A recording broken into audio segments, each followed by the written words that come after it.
नमस्कार दोस्तों, जन मुद्दों की बात धर्मराज के साथ मेरे इस शो में आप सबका स्वागत है।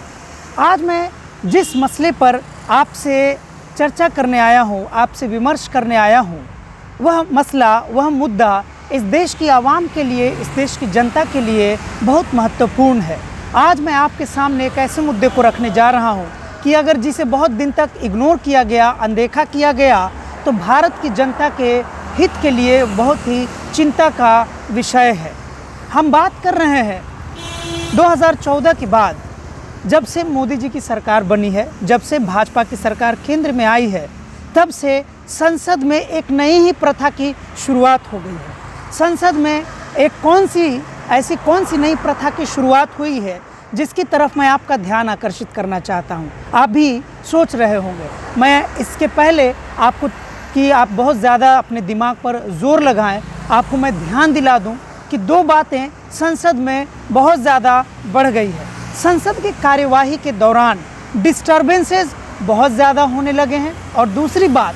कभी भी जब संसद में कार्यवाही होती है तो वहाँ की भाषा या पार्लियामेंट्री लैंग्वेज या संसदीय भाषा के नियम का उल्लंघन होने लगा है। लेकिन उसके बावजूद जब विपक्षी सांसद या विपक्षी पार्टियों के नेता अपनी बात रखते हैं तो उनको बात रखने के दौरान सत्ता पक्ष के सांसदों द्वारा काफ़ी शोर शराबा का सामना करना पड़ता है। वहीं जब सत्ता पक्ष के सांसद अपनी बात रखते हैं तो वे संसदीय भाषा की मर्यादा को ताक पर रख देते हैं, संसदीय भाषा की मर्यादा पूरी तरह भूल जाते हैं। ऐसा ही एक मुद्दा रविवार को देखने को मिला। भाजपा के सांसद जो झारखंड से हैं, निशिकांत दुबे ने तृणमूल कांग्रेस के सांसद महुआ मोइत्रा के खिलाफ एक बहुत ही गंभीर आरोप लगाया है। उन्होंने आरोप पत्र लोकसभा स्पीकर ओम बिरला, लोकसभा अध्यक्ष ओम बिरला जी को देते हुए महुआ मोइत्रा पर आरोप लगाया है ब्रीच ऑफ प्रिविलेज का, कंटेम्प्ट ऑफ द हाउस का और criminal offence under section 120A IPC। आप सोच रहे होंगे कि ये गंभीर आरोप निशिकांत दुबे ने महुआ मोइत्रा के खिलाफ क्यों लगाया। दरअसल निशिकांत दुबे का आरोप है कि पिछले संसद सत्र में महुआ मोइत्रा जैसी बेबाक धाकड़ नेता ने, महिला नेत्री ने पूरे संसद की कार्यवाही के दौरान 61 क्वेश्चन पूछे थे, जिसमें से 50 सवाल सीधे सीधे इस बात पर केंद्रित थे कि अडानी को भारत सरकार से संबंधित जितने भी कॉन्ट्रैक्ट हैं, ठेके हैं, वो अडानी को ही क्यों मिल रहे हैं। इस पर भाजपा सांसद निशिकांत दुबे परेशान हो गए और उन्होंने महुआ मोइत्रा के खिलाफ ब्रीच ऑफ प्रिविलेज का ही मोशन या शिकायत दे डाला। इतना ही नहीं, ट्विटर पर और जो मीडिया को बयान के हवाले से निशिकांत दुबे ने बहुत ही कॉन्फिडेंस के साथ, बड़े आत्मविश्वास के साथ यहाँ तक कहा है कि जल्द ही महुआ मोइत्रा की सदस्यता, संसद की सदस्यता रद्द की जाएगी, कुछ दिन और। वहीं महुआ मोइत्रा तृणमूल कांग्रेस की सांसद ने भी निशिकांत दुबे पर पहले से कुछ आरोप कर रखे हैं। यह आरोप है निशिकांत दुबे द्वारा उनके एफिडेविट में डाले गए उनके डिग्री के सवाल को लेकर। ठीक इसीलिए जब निशिकांत दुबे ने महुआ मोइत्रा के खिलाफ लोकसभा अध्यक्ष को शिकायत पत्र दिया, तो महुआ मोइत्रा ने मज़े लेते हुए ट्विटर पर लिखा कि डिग्री दुबे ने जो फॉल्स एफिडेविट जमा किए हैं, पहले लोकसभा अध्यक्ष उस पर कार्रवाई करें, उसके बाद मैं लोकसभा अध्यक्ष द्वारा मेरे खिलाफ कार्रवाई करने पर मैं विचार करूंगी या सोचूंगी। महुआ मोइत्रा ने यह भी साफ साफ कहा कि कैसे उन्हें ईडी से धमकाया जा रहा है, या जल्द ही उनके दरवाजे पर ईडी की छापेमारी हो सकती है, उनके दरवाजे पर सीबीआई को भी भेजा जा सकता है। आप सोच रहे होंगे कि ऐसी कौन सी बात है, संसद में ऐसी कौन सी प्रथा चल पड़ी है। आप कुछ दिनों से देख रहे होंगे जब राहुल गांधी ने संसद में प्रधानमंत्री नरेंद्र मोदी जी की तस्वीर को लेकर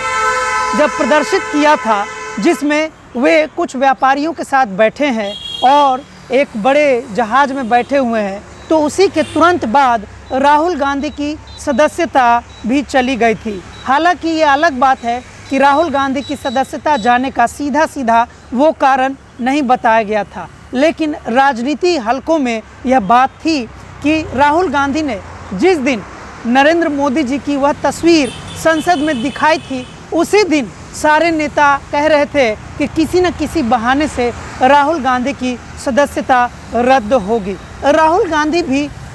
सत्ता पक्ष के नेताओं के निशाने पर सिर्फ इसलिए नहीं है क्योंकि वे बार बार भाजपा पर हमला कर रहे हैं, बल्कि इसलिए है कि जब भी राहुल गांधी या विपक्षी नेता जब अडानी का नाम लेते हैं संसद में, तो पूरी भाजपा एकजुट होकर विपक्षी नेताओं पर हमलावर हो जाती है। यह बड़ी दिलचस्प बात है कि यह कौन सी नई प्रथा चल पड़ी है। अगर हम भारतीय आज़ादी के बाद भारतीय संसद की कार्यवाही का एक बार मुआयना करें, ध्यान दें, तो हम पाएंगे कि यह पहली बार नहीं है जब भारत के प्रधानमंत्री का रिश्ता कॉरपोरेट हाउस के साथ जोड़कर देखा जा रहा है, बल्कि पुराने समय में भी जितने भी प्रधानमंत्री मुख्यमंत्री हुए हैं उन पर भी कॉरपोरेट जगत के बड़े बड़े बिजनेसमैन के साथ साठ गांठ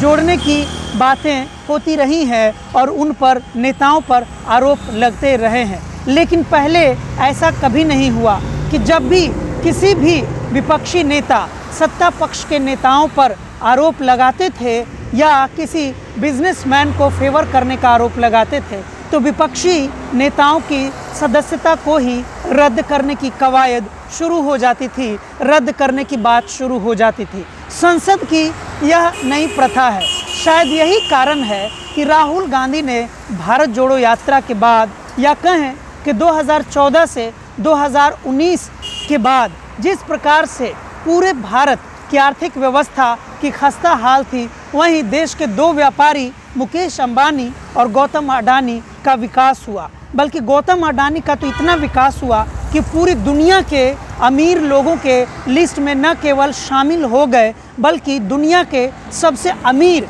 व्यापारी, सबसे अमीर व्यापारियों की लिस्ट में एक नंबर पर पहुंचने वाले थे। हालांकि उनकी बदकिस्मती थी कि उसी बीच हिंडनबर्ग का रिपोर्ट आ गया, जिसके बाद गौतम अडानी के शेयर्स धड़ाम से जा गिरे और उनकी कंपनी का पोल खुल गया। सवाल यह है कि जब निशिकांत दुबे जैसे नेता ग्लोबल न्यूज़ से इतर अपने ही देश के विपक्षी सांसदों के खिलाफ हमलावर होंगे, तो संसद में जनता की तरफ से कौन सवाल पूछेगा। जहां एक तरफ से संसद के पक्ष के नेताओं या सत्ता पक्ष के नेताओं की जिम्मेदारी है कि वह जिस मुद्दे को लेकर जनता से उन्होंने वोट मांगे थे, जो भी उन्होंने घोषणा पत्र जारी किया था, उस घोषणा पत्र पे अपनी बात करें, उस घोषणा पत्र को अक्षरशः लागू करने का प्रयास करें। वहीं सत्ता पक्ष के सारे नेताओं का एकजुट कार्यक्रम ऐसा हो गया है कि विपक्षी नेताओं के आरोप को या विपक्षी नेताओं के तरफ से जनता की तरफ से पूछे जा रहे सवालों के जवाब देने के बजाय उनकी सदस्यता को ही रद्द की जाए। आप भी सोच सकते हैं कि जब विपक्षी नेता महुआ मोइत्रा ने, तृणमूल कांग्रेस की सांसद महुआ मोइत्रा ने अगर नरेंद्र मोदी की सरकार के खिलाफ अगर यह सवाल संसद में उठाया कि जितने भी भारत सरकार के बड़े बड़े खरबों के ठेके हैं वह सिर्फ एक ही आदमी को क्यों मिल रहा है, तो निशिकांत दुबे अगर चाहते तो उसका जवाब इस रूप में भी दे सकते थे कि वह जवाब लाते, वे लिस्ट जारी करते उन सारे व्यापारियों का, उन सारे ठेकेदारों का, उन सारे कॉन्ट्रैक्टर्स का, उन सारे बिजनेसमैन का, कि और कहते कि देखिए मैडम, आपके आरोप झूठे हैं, आपके आरोप गलत हैं। लेकिन निशिकांत दुबे ने एक भी विपक्षी नेताओं के अडानी से संबंधित सवालों के जवाब देने के बजाय सत्ता पक्ष के नेताओं ने यह आसान समझा कि उनकी सदस्यता को ही रद्द कर दी जाए। कुछ दिनों में अगर आप देखेंगे तो संसद के विपक्षी नेताओं के निलंबन बहुत ही अधिक हुए हैं। राघव चड्ढा भी राज्यसभा से निलंबित चल रहे हैं। उधर आम आदमी पार्टी के दूसरे राज्यसभा सांसद संजय सिंह भी न केवल संसद से निलंबित हैं, बल्कि उन्हें जेल भी भेज दिया गया है। उन्हें कब जेल भेजा गया, यह भी तहकीकात का विषय है। राज्यसभा सांसद, आम आदमी पार्टी के राज्यसभा सांसद संजय सिंह को अगर पहले जिस जुर्म में आज जेल भेजा गया है, अगर पहले ही उसी जुर्म में जेल भेजा जाता तो भी एक बात कही जाती या कहा जाता कि भाजपा बदले की राजनीति नहीं कर रही है। लेकिन जब ईडी की एजेंसियों ने और एनआईए ने न्यूज़ क्लिक पर छापा मारा और मीडिया पर हमला किया, तो संजय सिंह ने भाजपा सरकार की विदेश नीति की उस कमज़ोर नब्ज़ को पकड़ लिया जिससे भाजपा तिलमिला उठी। उन्होंने कहा कि भारत में जनता के पक्ष में रिपोर्ट करने वाले पत्रकारों पर हमला करने के बजाय मोदी सरकार को चीन के विषय पर कार्रवाई करनी चाहिए और जनता के सामने अपना जवाब देना चाहिए। इससे भाजपा की सरकार इतनी अधिक तिलमिला गई कि अगले ही दिन राज्यसभा सांसद संजय सिंह पर पुराने मामले में, दिल्ली एक्साइज पॉलिसी मामले में उनके भी फाइल खुल गए और उन्हें अगले ही दिन जेल भेज दिया गया। सवाल है कि जब दिल्ली एक्साइज पॉलिसी में मनीष सिसोदिया को पहले से जेल भेजा गया है और उन पर कार्रवाई चल रही है, तो राज्यसभा सांसद संजय सिंह पर पहले भी हो सकता था। लेकिन भाजपा सरकार देखती है कि जिस सांसद की आवाज़ तीखी है, आलोचना है और जनता के सवालों को रखने में पूरी तरह सक्षम है, उस आवाज़ को ही कुचलना चाहती है। हालांकि भारतीय संसद के इतिहास में या राजनीति के इतिहास में ऐसा कोई पहली बार नहीं हुआ है जब सत्ता पार्टी के लोग, सत्ता पार्टी के नेता विपक्षी पार्टी के नेताओं को चैलेंज नहीं करते हैं, चुनौती नहीं देते हैं। लेकिन अभी तक जब विपक्षी पार्टी के नेता आरोप लगाते थे तो सत्ता पक्ष के नेता उन आरोपों का जवाब अपने मंत्रालय के पुख्ता सबूतों से देते थे, डेटा से देते थे। लेकिन भाजपा की सरकार ने एक नई ही प्रथा शुरू की है कि वे ना तो जवाब देते हैं, ना कोई डेटा प्रस्तुत करते हैं, ना अपनी घोषणा पत्र का जवाब देते हैं कि उन्होंने चुनाव जीतने के वक्त जनता से जितने वादे किए थे उन वादों को पूरा करने के लिए वे कहां तक खड़े उतरे हैं और कितने वादे पूरे करने अभी बाकी हैं, इसकी ये करने के बजाय वे उनसे सवाल कर रहे लोगों पर ही हमलावर हो जाते हैं। ये लोग चाहे पत्रकार हों, चाहे यूनिवर्सिटी में बैठे हुए प्रोफेसर्स हों, इंटेलेक्चुअल्स हों, सड़क पे आंदोलन कर रहे आंदोलनकारी या कार्यकर्ता हों, या संसद में इनसे सवाल पूछ रहे सांसद हो, इस सरकार में ऐसा कोई भी व्यक्ति नहीं है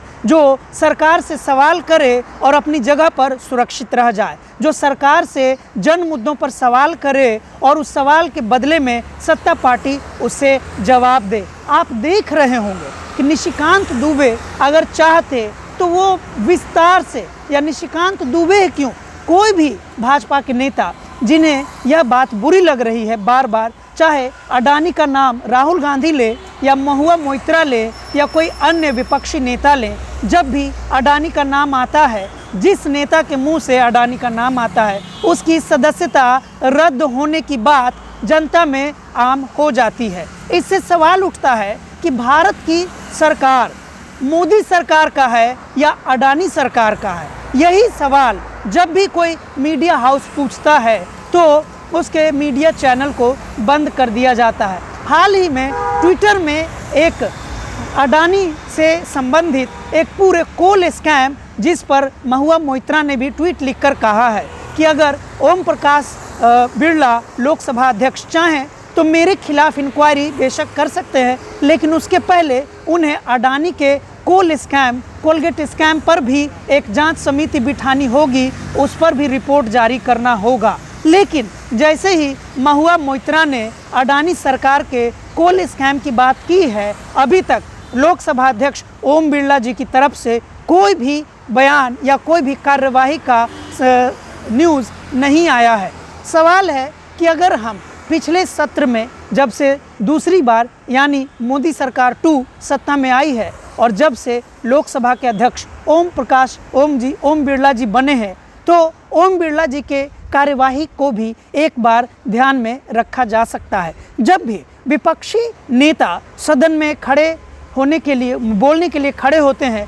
तो ओम बिरला जी उनके समय का सदुपयोग होने नहीं दे पाते हैं, बल्कि जब भाजपा के नेता, भाजपा के सांसद शोर शराबा करने लगते हैं तो ओम बिरला जी अपने ही पार्टी के, चूँकि उनका सीधा संबंध भाजपा से है, ऐसा लगता है कई बार कि ओम बिरला जी अपने नेताओं को शोर शराबा करने की अनडायरेक्टली इनडायरेक्टली खुली छूट दे के रखते हैं। जबकि विपक्षी नेता जब यही शोर शराबा करते हैं तो उन्हें बुरी तरीके से डांटते हैं, उन पर उद्दंडता का आरोप लगाते हैं, उन्हें संसद की कार्यवाही को डिस्टर्ब करने का वो खुद भी आरोप लगाकर डांट लगाते हैं। आपको याद होगा कि यह प्रथा अभी की बात नहीं है, ओम बिरला जी की बात नहीं है। पहले भी जब संसद में किसान बिल पास किए जा रहे थे तब लोकसभा में, चूँकि वहाँ पर भाजपा का प्रचंड बहुमत है, लोकसभा में भाजपा के सांसदों की संख्या बहुत अधिक है, कोई भी बिल को लोकसभा में भाजपा के बिल को नहीं हराया जा सकता है। तो लोकसभा में आसानी से पास हो जाने के बाद जब वह राज्यसभा में बहस के लिए जाता है तो बहस किसी भी प्रकार से नहीं हो पाती है या बहस को बाधित कर दिया जाता है। आप किसान बिल का अगर आपको बहस याद होगा तो आपको यह भी याद होगा कि कैसे राज्यसभा में सांसद, विपक्षी सांसद किसान बिल के विरोध में बिंदुवार तरीके से अपनी बात रखना चाहते थे, लेकिन उस समय वोटिंग के दिन जो राज्यसभा की अध्यक्षता कर रहे थे जदयू के सांसद हरिवंश जी, कैसे उन्होंने तानाशाही रवैये से, बल्कि ऐसा मीडिया में आरोप लगाया गया और टीवी में दिखा भी, चैनल पे दिखा भी कि कैसे उन्होंने हड़बड़ी में उस बिल को पास कर दिया था। न केवल इतना ही, किसान बिल पास हुआ, साल भर विरोध हुए, सैकड़ों किसानों, युवक की जान गई, सैकड़ों लोग परेशान हुए, पूरा एक राज्य साल भर अपने काम धाम छोड़कर विरोध में जुटा रहा, बेचारे संघर्ष करते रहे और अंत में मोदी जी ने यह कहकर यह बिल वापस ले लिया कि उनकी तपस्या में ही कोई कमी रह गई थी। दरअसल में मोदी जी यह क्यों नहीं बताते कि जो नेताओं की तपस्या है वह पढ़ने लिखने में लगानी चाहिए, बल्कि जो भी बिल आते हैं, मोदी सरकार के एक और भी तरीका है, जो मोदी सरकार के बिल लाने के तरीके हैं वह भी पूरी तरीके से अलोकतांत्रिक है। जब भी हम जानते हैं कि कोई भी बिल जब संसद में पास होना होता है तो लगभग वह बिल पहले बनता है और सभी पार्टी के सांसदों को अध्ययन करने के लिए दिया जाना चाहिए और दिया जाता है, ताकि सभी पक्ष और विपक्ष के सांसद उस बिल का अध्ययन करें और उसकी खामियों को सरकार की नज़र में ला सकें और जो भी बिल अंत में संसद से पारित हो, संसद में पास हो, वह बेहतरीन बिल पास हो। लेकिन जब से मोदी सरकार आई है तब से ऐसा लगता है कि किसी भी बिल को हड़बड़ी में पास करने की हड़बड़ी रहती है। मोदी सरकार के नेता चाहते हैं, प्रधानमंत्री नरेंद्र मोदी जी चाहते हैं कि जल्द से जल्द वह बिल पास हो जाए। सवाल है कि मोदी जी की सरकार डिबेट से क्यों भागती है? ऐसा इसीलिए विपक्षी नेता बार बार, पहली बार ऐसा हो रहा है संसद के इतिहास में कि जब भी कोई विपक्षी नेता के खिलाफ पक्ष के नेता, सत्ता पक्ष के नेता उन्हें डिस्टर्ब करते हैं तो विपक्षी नेता बड़े ही आत्मविश्वास के साथ उनकी डिग्री का मजाक उड़ा देते हैं और इसका भी जवाब सत्ता पक्ष के नेताओं के पास नहीं है। यह अनायास ही नहीं है कि प्रधानमंत्री नरेंद्र मोदी जी की डिग्री का केस भी गुजरात हाई कोर्ट में चल रहा है, जिससे आम आदमी पार्टी के ऊपर, केजरीवाल के ऊपर और संजय सिंह के ऊपर, आम आदमी पार्टी के राज्यसभा सांसद संजय सिंह के ऊपर वह मामला भी लंबित है, वह मामला भी चल रहा है। भाजपा में लगता है कि 2014 के बाद डिग्री से संबंधित प्रॉब्लम वाले सांसदों की लाइन लग गई है। अगर इसकी शिनाख्त की जाए तो और भी ऐसे बहुत सारे नेता शायद निकल जाएं, क्योंकि जब भी इस पे बात होती है, उनके एफिडेविट की जांच होती है, तो हम देखेंगे कि इस पर कोई भी सवाल उठाता है तो उसकी सदस्यता पर ही सवाल हो जाता है, बल्कि जिस पर यह सवाल उठता है सत्ता पक्ष के नेताओं पर, वे कोई भी पुख्ता न तो जवाब दे पाते हैं, न तो सबूत दे पाते हैं, बल्कि कोर्ट का रुख अख्तियार करते हैं और वहाँ पर दबाव डालते हैं विपक्षी नेताओं पर कि वे इन मुद्दों पर चुप रहें। आपको ध्यान दिला दूँ कि जब मोदी सरकार 1 के यानी 2014 से 19 वाले सरकार में जब कानून मंत्री रविशंकर प्रसाद ने ऐसे ही आरोप शशि थरूर के ऊपर लगा दिया था कि कैसे उनके खिलाफ भी उनकी पत्नी की हत्या इत्यादि के मामले में आरोपित हैं, जांच चल रही है। तो जब इस मामले में शशि थरूर ने रविशंकर प्रसाद पर मानहानि का दावा किया तो रविशंकर प्रसाद कोर्ट में माफ़ी मांग ली और इस मसले से दूर हो गए। सवाल यह है कि ऐसी बात बोलने का प्रयास कम से कम इतने बड़े पद पर रहकर, संवैधानिक पद पर रहकर क्यों की जाए कि जब हर बात के लिए माफ़ी मांगनी पड़े। मैं इसी के साथ आखिरी बात यह कहकर आपसे विदा लूँगा कि हमें सांसदों से, सत्ता पक्ष के सांसदों से यह अपील करनी चाहिए कि जब विपक्षी सांसद, विपक्षी पार्टी के नेता आपके ऊपर कोई आरोप लगाते हैं तो आप उनके खिलाफ श्वेत पत्र लाकर, एक पुख्ता सबूत लाकर उनके खिलाफ, उनके सवालों का आप चाहें तो जवाब दे सकते हैं। अगर महुआ मोइत्रा ने कहा है कि 61 सवालों में 50 सवाल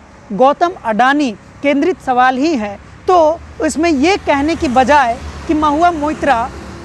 दूसरे व्यापारियों से पैसे लेकर सवाल कर रही है, निशिकांत दुबे यह भी कह सकते थे कि एक लिस्ट जारी करते मंत्रालय से और उसमें वो दिखाते कि मैडम देखिए आपके आरोप बेबुनियाद हैं, निराधार है और इसका कोई मतलब नहीं है। आप चाहें तो देख सकते हैं कि भारत सरकार ने जितने भी ठेकों का वितरण किया है उसमें लोकतांत्रिक पद्धति यानी लोकतांत्रिक तरीके अपनाए गए हैं और जो भी प्रोजेक्ट्स हैं उसके अनुसार उनको पूरा करने के लिए अलग अलग देश के ठेकेदारों को बांटा गया है ताकि सारे लोगों का व्यापार बढ़ सके, सबका साथ, सबका विकास एक साथ हो सके। लेकिन ये करने के बजाय उन्होंने ओम बिरला जी को, लोकसभा अध्यक्ष को, महुआ मोइत्रा की सदस्यता रद्द करने के लिए ही शिकायत दर्ज कर दी। हम नहीं जानते हैं कि यह प्रथा कब तक चलेगी। आपको एक और प्रसंग हाल में याद ही होगा कि जब विपक्षी पार्टी के ही नेता कुंवर दानिश अली भाषण दे रहे थे तो पर्याप्त शोर शराबा हो रहा था, लेकिन जब कुंवर दानिश अली ने वाजिब सवाल किया और सत्ता पक्ष के सांसद जब बोल रहे थे, उनसे एक तीखे सवाल किए तो सत्ता पक्ष के सांसद ने संसदीय भाषा की गरिमा को, मर्यादा को ताक पर रखकर उन्हें अपशब्द कहे, गाली गलौज की भाषा इस्तेमाल की। इस पर तो अभी तक कोई कार्रवाई नहीं हुई है। इस वीडियो के माध्यम से मैं बस यही कहना चाहता हूँ कि देश की संसद इस देश के लोगों के लिए एक नज़ीर पेश करता है, एक उदाहरण पेश करता है। अगर संसद की कार्यवाही में भी अलोकतांत्रिकता और असहिष्णुता देखने को मिलेगी, अगर संसद की कार्यवाही में ही सत्ता पक्ष के सांसद विपक्षी नेताओं से बदले की भावना से पेश आएंगे तो देश के युवा, देश के पढ़े लिखे लोग किस पर भरोसा जताएंगे, किसकी तरफ उम्मीद की नज़रों से देखेंगे, किसकी तरफ देखेंगे कि इस देश के लोकतंत्र को कौन बचाएगा। इसी के साथ मैं अपनी बात समाप्त करता हूं। आशा करता हूं कि आपको यह डिबेट अच्छा लगा होगा, आप इस पर गंभीर विचार करेंगे और इसी के साथ मैं आपसे विदा लेता हूं। शुक्रिया, धन्यवाद।